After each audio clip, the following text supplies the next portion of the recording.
Hello, my name is Luke Marty, and you are listening to Be Insured, where we talk about business, leadership, and insurance. That way, on your worst day, when you need it the most, you will be insured. On today's show, we're going to talk about college. Oh, why? I went through college already. No, we're talking about your kids. Is it wise to set aside money for their future? While most people desire to give their children a better life than they had, does that deplete them from taking ownership in large investments like a house, college, or seed money for a new business? The question I have for you is, has your banker ever asked you for your report card? And joining me today, my co-host for the day, for the next 4 episodes, is our new Director of Operations at the Mardigan Agency, Alick Nuremberg. Thanks for joining us, Alick. Of course. Thank you, Luke. It's great to be here. All right. Let's talk about this. College education. Let's talk about the future of education and the cost of it.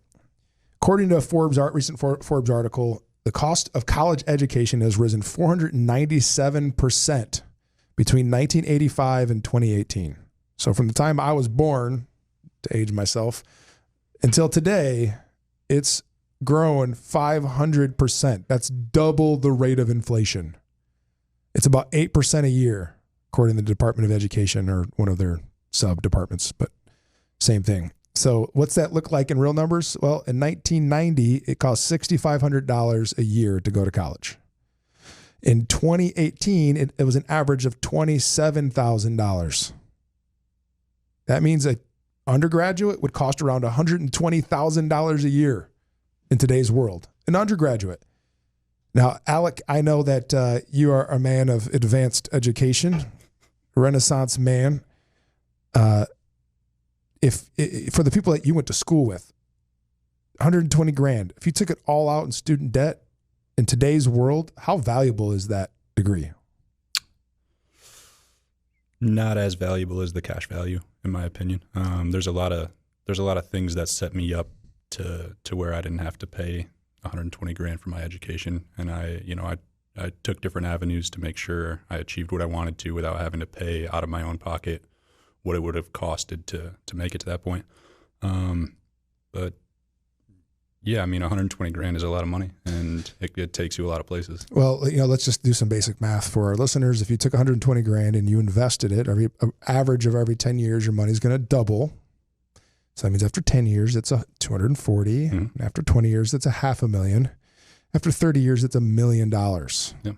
So you could literally just not spend money on education and invest that exact same amount, and you would end up a millionaire. Right? Because the whole point let's go back to this. Like, what was the whole point originally? So let's go 1990, people paying $6,500 to go to college. What was the point of that? You paid $6,500 a year, $7,000. You could probably get a couple part-time jobs to pay for that. Right. Even with the rate of inflation, considering how much the dollar was worth back then, and that, minimum wage was probably like $3 or $4, something like that. You probably could still get a couple part-time jobs and pay for that out of pocket. The crazy thing is, if you came out with no student debt, you probably could go get a job for $30,000 or $40,000 a year. That's a pretty good ROI. You pay $7,000 for 4 years and you get $30,000 a year for the rest of your life or more. Yeah. Pretty good ROI, right? But it's not so much the case today. No. You spend $120,000 and, so if we're using the same numbers, you should be able to come out and get a job for like $200,000 a year. You'd think. Right? Or you'd hope, yeah. How often do you see that? Very rarely. Now you go and spend $130,000 on a 4-year education, and you have, a $600 to $800 a month payment. That's a quarter, maybe more, of a lot of people's payments coming right out of school. That's a significant amount of money. Yep. And the cool part is, I guess it's not cool. It's bad. The bad part is you're going to come out making 40 or 50 probably right now. Yep. And so as parents, so I'm a parent of 3 sons. I have 3 sons. They're 11 at the time of this recording, 11, 9, and a newborn. And when I look at their future and what I want for them, right, the whole point is you send them to college so that they have the opportunity to do whatever they want, right? Because if you go get a business degree, I mean, you could take a business degree, become a teacher, you could become a cop, you could become a CEO of a business, you could become an executive at a Fortune 500 company. The sky's the limit, right? It's whatever you want to do. But in today's world, the bachelors are so common. Yep. Everyone's got them. That applies. It's becoming the new associate's degree. You know, it's you got to have one almost to compete, and it's only going to get worse, I think. I think so too, and I think the cost is going to get worse too. You know, I'm by no means a prophet, but I do anticipate some type of education bubble bursting, similar to the way the housing bubble bursted. I know there's a number of experts out there who say the same thing. The cost just cannot continue with how low the ROI is. And now with the COVID-19 pandemic, people are learning, they're paying $27,000 to learn online. Right. I remember when I was in high school, people who went to online colleges were like losers. It was like, oh, you went to an online college? Like, well, oh, you went to DeVry? You know, it's like, oh, you must be a loser. You couldn't get into a 4-year, you know. Right. And now literally Princeton is online. Yeah. Weird. I think that's a transition we're going to start to see across the board too. You know, I mean, the whole pandemic thing, I think, has made that clear. It's getting cheaper for schools. They don't have to, that's less lights schools have to keep on. You know, they can cut costs this way and still deliver an education. Yet they all raised their prices this year. Right. And that's probably why it's gonna be, you know, self-defeating at some point. Yep. If they don't adjust, if they don't pivot, someone is going to offer a product of similar quality that produces a similar or better result, and it's just free market economics, baby. Yep. You know, like I opened this up with, you know, my banker has never asked for my report card. It's just true. So if you are sending your kids to school to get jobs, and those jobs are intended to make them productive members of society where they can contribute something, and they are not able to really contribute, and they're not able to achieve the dreams that you had for them of purchasing a home, having a reliable vehicle, supporting their kids. I mean, gosh, my kids' football equipment costs like $400 this year. Not so, right? I mean, it's like super safe and all that, you know, like I got nice stuff for them, but still right. $400, like you can't do that on $40,000 a year. No. Like if that's all, if your household income's $40,000 and you're trying to get 2 kids through football, like $800 is what, a paycheck, right? Yeah. Yeah, that is. So if that's your goal, then really should you be looking at getting them into a college and a report card, or should you be helping them with their adult report card? Long term. Which is their financial report card. Right. So let's say you do want to save for your kid's future. Yep. You know, there's a government sponsored program in Michigan. It's the Michigan Education Savings Program. Mm-hmm. MESP, a 529 is how it's categorized in the tax world. I'm not a CPA or financial advisor, so these are just kind of layman's terms I'm throwing out there in case you don't know about them. And you can save up to $500,000 for each kid. Can't save any more than that, but you can save up to $500,000 for each kid. Well, that takes care of college, right? A couple times over. If you can do that, making $40,000 a year. Well, let's see. If a kid, let's say he goes to college when he's 18, so about 20 years, and you want to save $120,000 a year, you'd have to save right around $10,000 a year per kid. Yeah. So if you have 4 kids, then you'd make money just to send your kids to college. Yeah. So what are the advantages of the 529? It's tax deductible. The money's not taxed when it comes out. But one of the big downfalls of the 529 is that you can only apply it to qualifying expenses. This is a very narrow category of things like tuition at public or private institutions. Books. I don't think it pays for room. I think board. It depends on the state, I think. Okay. There are some states with different expense regulations and things of that. I think an important thing to hit on is what happens if your kid decides not to go to college. What happens to that money? You're going to want to put it somewhere else or pull it out at some point. Yeah, and there's some pretty severe limitations on what you can do with that money, right? Without having tax consequences. So yeah, good job. You saved $500,000. Oh, your kid doesn't want to go to college. They're a programming genius and they got hired by NASA out of high school. Right. Here's your list of penalties you're going to pay. Yeah. Or your kid gets a scholarship for sports, right. Or whatever. And now you got to pay penalties and tax it out. Or you can roll it over to another kid, and there's some other weird stuff like that. But the point is, this program is very restrictive. Yeah. And I don't know, my newborn son, Blaine, I don't know what 18 years from now, what university is going to look like. Right. I have no idea. I don't even know if they'll even exist. Yeah. If they do exist, they probably aren't going to look like they do today, right? Because we can't do what's happened over the past 30 years, this 500% increase. We can't do that again. That's outrageous. You're looking at almost $90,000 a year if that happens. Right. $90,000 a year. Here in mid-Michigan, I think the average income is like $37,000, $36,000 a year. So if 1 year at university is 3 times the average salary, that means that only the ultra wealthy will be sending their kids to college. Yeah.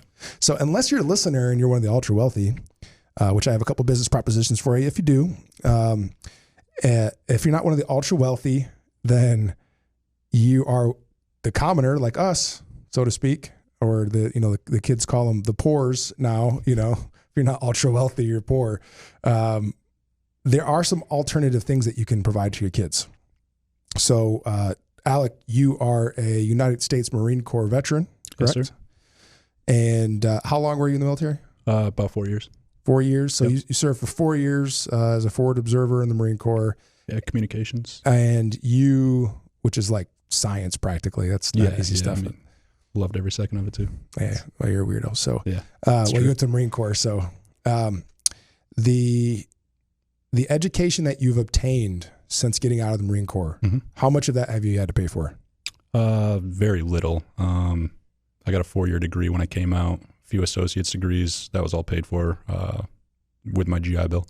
That you earn your GI Bill. It pays for 4 years of the most expensive public institution in your state.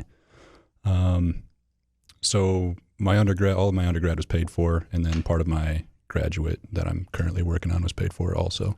I'm going to end up paying a little bit out of pocket for that, but for the most part, my $180,000 of education I've had is paid for by the government.